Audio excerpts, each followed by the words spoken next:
Lower cross syndrome is a quadrant-related issue that is dealing with 4 different types of muscles in the hip region, okay? So if we're looking specifically at the weak muscles, we're probably gonna be looking more so at the weak abdominal region, specifically the transverse abdominis, and then also weak glutes. So if we're looking at the cross-section on the slide, the glutes and the abdominals are the ones that we're gonna be needing to activate after we inhibit and lengthen the overactive muscles, okay? So the overactive muscles in this case are going to be the hip flexors and then potentially our erector spinae muscles, which are on our lower back region in the lumbar area, okay?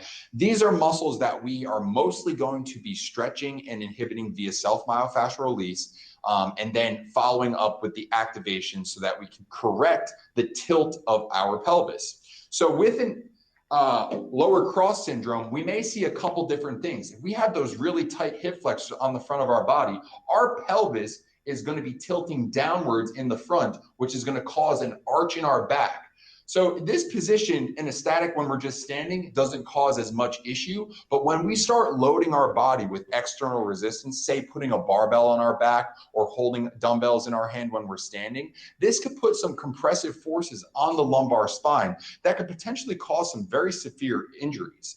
So we want to be able to prevent that. And again, one of the things that we can do to assess this is to test somebody's squat, specifically the overhead squat, see what type of compensations are happening, and then move forward with different types of corrective exercises. So without further ado, let's talk about what corrective exercises we're going to prescribe today. The first thing is going to be the inhibit phase. So we're going to grab our roller here. And first, let me talk you through this because this is going to be really important to understand. For the inhibit phase of the lower cross syndrome, we're going to want to target the hip flexors and then the superior portion of our rectus femoris, so the top of our quad. So think about midway through the quad here, all the way up to the hip crease. That's most likely we're going to be focusing a lot of the pressure on this roll. So let's grab our rollers. We're going to find a space on the ground, and we're going to fix ourselves up with this first hip roll. So I'm going to find this space right here, put it on my inside leg so you can all see what's going on, and we're going to apply pressure directly to the top of my hip flexor, right where the hip crease is. I like to drop down on my elbows because I don't like to really hyperextend my back, so this is like a really good place to be so that your spine isn't getting any type of distress. So from here, we just want to do some casual rolling. So it's about a 3 to 6 inch space just below your hip bone, which will target most of your hip flexors. If we go beyond that 6 inches there, we start to get down into the quad. And that's also going to be a good place to target because the rectus femoris and the hip flexors are both muscles that help with hip flexion. So if we're thinking about it, when we're in seated positions, our hips are going to be in this shortened position in a passive way. So we're not doing any activity, it's just getting used to being like that. So if you're a desk worker and you're in this position for a long period of time, that muscle could get chronically shortened, and we don't want that. So with inhibiting the muscle, we're going to roll with our legs straight first. So we're rolling back and forth. Typically, I like to prescribe anywhere between 10 to 20 total rolls on that area to get a good amount of inhibition. From there, we elevate the position itself by being able to flex at the knees. So we find the point of most discomfort when we're doing it with a straight leg. And then once we're on that point, so right here is my point of most discomfort, we start to flex and extend the knee, okay? What's happening here is you are lengthening the quad, which is pulling down on the hip, and it's going to put an increased amount of tension on that spot that the roller is pressing against, all right? So for this, we're expediting the inhibition process. So we're trying to speed it up. And then once you're done flexing probably about 5 to 10 times, stay on that point of least or most resistance where the roller is on your thigh with your knee flex, and then keep your knee flexed and roll. So now, instead of the quad being relaxed, the quad is fully lengthened, and we're able to get a little bit more inhibition out of that before we move on to the next phase, okay? So we're doing that, and then we want to switch to our other side. So we're going to do that just for symmetry purposes. We want to be able to get both sides in this.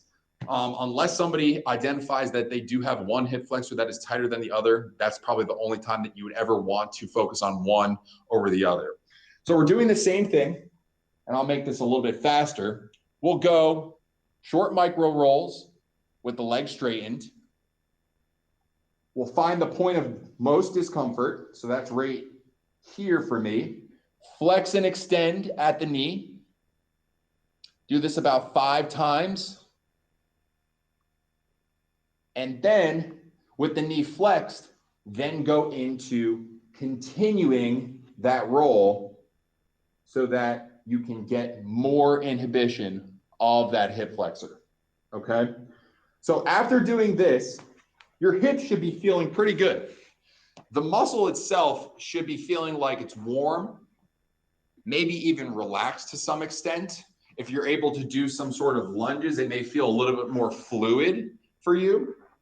But that's when we want to move into our next phase, which is lengthen. So I like to grab a foam pad. This is about a 2.5-inch pad. You can get at any fitness retailer. You can also use a pillow. This is specifically for protection of your kneecap because we will be doing something directly on that area. Or if you don't have any of that available, you can ball up a sweatshirt or a towel or something that you can put some additional padding for your knee. So what we're going to do here is go into a half kneeling position. We want to have the quad, the thigh muscle or the thigh area stacked directly under your torso so that you can draw a direct line through here. We're pushing our hips forward and flexing the glute, okay? We're not going into this exaggerated sprinter's stretch because this isn't really going to do us much good for this particular targeting of the hip flexor. So what we're going to do, flex at the hip, shift forward. You should not be able to go any further than this, okay? Any further than this, you're actually hyperextending the hip and the lumbar region, and we don't want that because that's going to cause us some issues long term, okay? So flexing at the glute, and then try and bend and reach for the back leg to then grab your heel and pull it towards your behind, okay? So in the lengthen phase, again, this is static stretching. And we're trying to hold these stretches for anywhere between 60 to 120 seconds, all right? I might have said 90 seconds earlier, but the more the better, honestly, with these types of stretches because you're going to ensure more length of the muscle that you're trying to work, all right? So by doing this, you can do a little bit of pulsing. So by flexing and releasing the glute on that same side that you're holding, this is going to allow you to get a little bit more dynamic stretching into the position, which will help with stretching and lengthening out the hip flexor. So at the same time of stretching the hip flexor, because my knee is so flexed here, I'm getting some stretching out of the quad as well. So sometimes it's not just the hip flexors that cause an issue. It could be tight quads too. And that's what we're trying to work here. So let's relax here. We're going to go to the other side. I'm going to give you a couple other ideas for what you want to do if for whatever reason you can't reach your ankle or if it's just very painful to be able to get it all the way up to your backside. So same thing, lock the hip out. If you can, squeeze the glute and then grab the heel.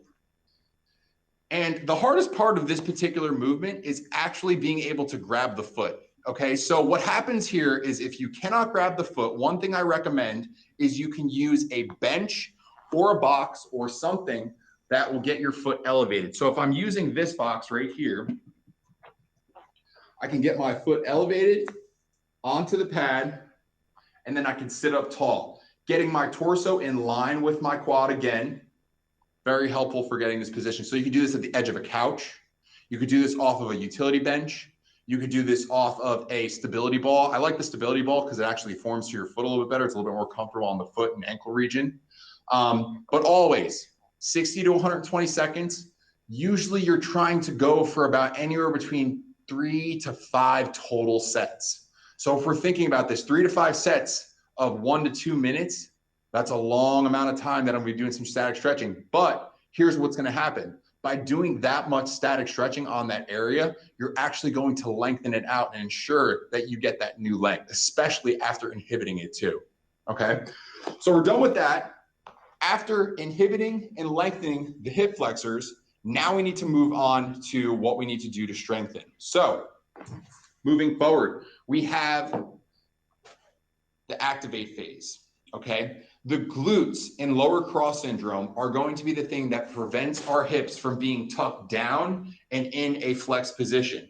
So if you think about it, if you go to flex your glutes and lock your hips out, your hips are nowhere to be found when it comes to arching like this. So we lock our hips down, we get a neutral position of the pelvis, and that's our glutes flexing, okay? So how do we actually approach doing an exercise that will target those more specifically? This is what I'm going to show you.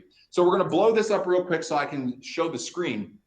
There's two ways that you can perform the actual exercise. So if you're looking at the green box, we're doing an elevated single leg hip thrust, all right? So you can do this doing one leg or both legs, depending on what the intensity is like for you or your client. So I always recommend starting bilateral first, so doing both legs at the same time, getting used to that hip extension of the glutes flexing and locking out at the top, so that you're making this like tabletop position. I like doing it with the back elevated onto something. So in this case, we're going to be doing it with the back elevated onto a box, because what that does to the hip is it brings your hip into a further range of motion. And although we're only doing body weight at this point, if two legs gets really easy, then you're going to take and do one leg, which will make it more difficult, okay? And the recommendation for this is you're going to do anywhere between 10 to 15 reps. And for each repetition, every single one, you're going to be doing about a 5-second hold. So let's blow the camera up on me so I can actually demonstrate this for everybody. We're going to find our elevated surface. So in this case, I'm using the box here. Your back is going to be elevated onto that box. Feet are going to be out in front. If we're doing both legs at the same time, hips come up, you're driving through your heels to the sky, and then you're holding this position for 5 seconds before dropping down slowly into the deep position. So bigger hip crease here than if I was laying on the ground. Let's drive back up, holding for 5 seconds. Okay, that was really easy for me. So let's increase the intensity a little bit. Let's lift up our left leg, or whatever leg you want to start with, and we're straight to the sky. So now we're working on specifically the opposite glute of the leg that's raised up. So here, holding for 5 seconds, pretty tough. Let's switch to the other side. Really being able to feel a side-to-side difference here. That's really important for making sure that you get the best out of this particular move, okay? So by doing 10 to 15 reps of this with that held time, you'll definitely feel the burn after doing that first set. We're going to do 2 more additional ones to get 2 to 3 sets total in order to make sure that we're strengthening and turning on the glutes in a way that's going to help us correct the pelvic tilt that we're looking for. From there, if you did a pre-test squat for assessing whether or not this person needs the movements that we just did, you want to be able to post-test that squat as well, or integrate that into a movement. So as the picture on my slide depicts, we're going to look at the orange box here. We're just doing a body weight squat to assess the position. So if we look at the squat, my picture might be better than my current position right now. But when we squat down, we want to have the shin angle, so the angle of our shin, parallel with the angle of our torso. So if my torso is looking up this way, my shin should be going up in the same direction in a parallel fashion. I shouldn't be bent over too much. I shouldn't have this crazy arch in my back.